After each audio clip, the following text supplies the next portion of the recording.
Good afternoon, EDH enthusiasts. I'm Flynn of the Planeswalker Project, and welcome to a Commander deck video. Squirrel decks in Commander have gotten quite the boost in Bloomburrow, from Hazel of the Root Bloom to Camellia the Seed Miser. In addition, we got several new Squirrels to use in the 99. I've been brewing around each of these new Squirrel legends, exploring the nuance of each of their respective decks. There are some small differences in what each of these decks wants to do, and so not all Squirrel Commander decks have become the same. In this video, we will be looking at the Odd Acorn Gang, one of the backup commanders included in the Squirreled Away precon. The Odd Acorn Gang is a 5/5 Squirrel Warrior for 3 generic and then 1 each of black and green. They have Menace, Trample, and Reach. Squirrels you control have the activated ability, Tap, target Squirrel gets +2/+2 and gains Trample until the end of turn, activate only as a sorcery. Lastly, whenever one or more Squirrels you control deals combat damage to a player, draw a card. Unlike most Squirrel decks that aim to make a lot of 1/1 Squirrel tokens and go wide, the Odd Acorn Gang looks to do things a little differently. See, we could still go wide with our tokens, but we also can use those tokens, namely our Squirrels, to make a singular creature large. I'd like to make a point that giving a creature +2/+2 in Trample might not seem impressive solo, but if you have, say, 10 creatures with that ability, suddenly that's a substantially bigger creature. I wouldn't go so far as to say that this is a Voltron-style build, but I would think that this is a strategy similar to one. Our commander has both Menace and Trample on its own, meaning that at least 2 creatures must be declared as blockers to it, and the opponent will still take the excessive combat damage. If we use our Squirrel tokens to give multiple instances of +2/+2 to the Odd Acorn Gang, we might actually be able to pull off a commander damage win with relative ease. Our deck has 2 main goals: swarming the field with Squirrels, both token and non-token, so that we can maximize the value that we get out of the Odd Acorn Gang's granted activated ability.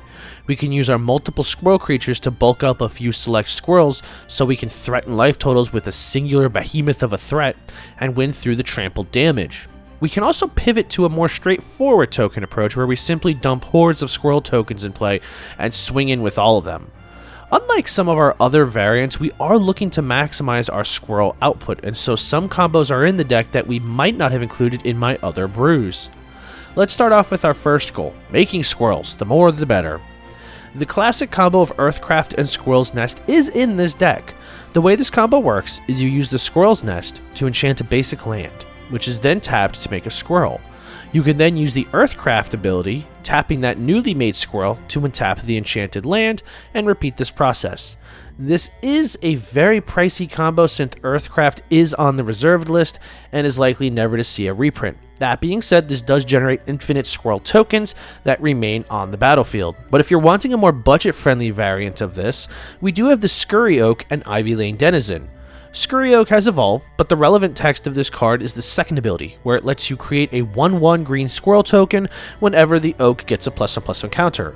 Ivy Lane Denizen has a triggered ability where it puts a +1/+1 counter on another creature whenever a green creature enters. These two will trigger each other and allow you to create infinite 1/1 green Squirrels.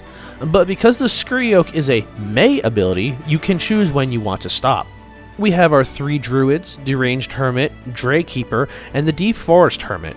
These each come down and create several 1/1 Squirrels.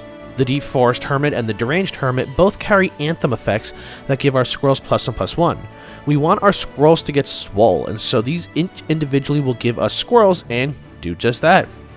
Scurry of Squirrels gives us a double Myriad trigger, which upon attacking, meaning that this will give us more Squirrels to be swinging with. Though, because of the timing of when the tokens enter, you will not be able to use these tokens to give the +2/+2 in Trample. Our beloved friend Shatterfang is in here as a means to make us a Squirrel token whenever we make any kind of token. Not surprisingly, we do also include the combo with Pitiless Plunderer, where we can effectively make more infinite Squirrels. If you use Shatterfang's activated ability to pay 1 black and sack a single Squirrel, you can give a target creature +1/-1 until the end of turn. The Plunderer sees a creature die and makes a treasure. Shatterfang insists that treasure token be held by a Squirrel, and so he makes a Squirrel, and then we do this infinitely to effectively clear off the battlefield and make as many Squirrels as we need to do this. Now, we are also utilizing food tokens as a secondary token type, as we also have Camellia, who gives our other Squirrels Menace. More importantly, whenever we sacrifice 1 or more foods, we make a Squirrel token. This can make it more difficult to block our board, as Menace does require 2 or more creatures to be blocking each Squirrel, and if you can't reach that requirement, the creature is just unblockable. So with the food sub-strategy, we do have things like Gilded Goose, Ravenous Squirrel, and Savvy Hunter, but we do have some new faces in the form of the Baker's Bane duo, who is a squirrel that comes in with a food token. Should we have Chatterfang in play, we get a squirrel token as well. Vine Reap Mentor also comes in with a food token, and it leaves one behind as it dies. Honored Dray Leader enters and grows more swole the more food and squirrel tokens you control. It also has Trample, meaning that you can get a heckin' chonker of a squirrel to begin battering down your opponent's door. Now then, we also have a small but effective aristocrat package to make use of all of these tokens. Marionette Master and the Mirkwood Bats both ping each opponent whenever their respective abilities are triggered. If we can get off any of our combos, we could do this very easily. Some of our best squirrels in the deck, besides some of the aforementioned names, include such powerhouses as Croson Beast, who can become an 8/8 if we have Threshold live. Osteomancer Adept allows us to reanimate our squirrels once more, giving us our own on-theme recursion with an added reason to include the food token synergies. Squirrel Mob is a classic, getting larger the more squirrels exist on the battlefield. Thornvault Forager is a staple squirrel, giving you a mana dork that can also tutor for any squirrel that we need. Tusky, Bearer of Secrets, gives us additional card draw upon each of our squirrels connecting. Valley Rockcaller is a personal favorite of mine, burning each opponent and gaining us life based on the number of other squirrels we control just upon it attacking. And while we aren't entirely on a Voltron strategy, should we need some more oomph to our attackers, we can rely on the Sword of the Squeak to finish the job, giving the equipped creature +1/+1 for each creature we control with a base power or toughness of 1. This doesn't look at the current power or toughness of the creature, but the original printed stat line. All of those tokens can make for one huge squirrel. Now for added pressure, we are also on Cover of Darkness.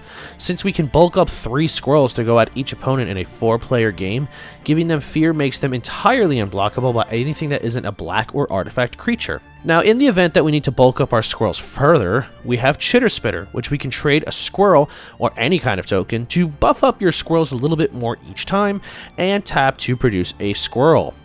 Beastmaster Ascension is a tried and true staple for token decks, letting you swing in with 7 creatures and give them all +5/+5. This is great if you need to pivot to that token attack strategy, as you will get the return immediately. Champion of Lambholt also makes your creatures increasingly more difficult to block, as anything smaller than the champion can't block your creatures. So this is in a lot of ways similar to some of the other builds that we've covered, but I am relying on the token making aspect of this deck. We will be using the tokens for attacking purposes, either through straightforward turning tokens sideways and gnawing at opponents' life totals, or by bulking up one heroic squirrel to take out our opponents. We want to play aggressively in our going wide, but we are able to pivot to a number of other strategies should the texture of the board state require it. I think this is one of my favorite strategies of the Squirrels, and I hope you enjoy building these decks as much as I do. But with that, we will wrap up our look at the Odd Acorn Gang. What spicy tech are you on with this deck? Let's talk about it in the comments. If you enjoyed this video, likes and shares are always the best way to help this channel's community grow. If you're new here, subscribe so that you never miss a video and ring the little bell. And as always, I appreciate you hanging out with us here today, and I'll catch you all next video.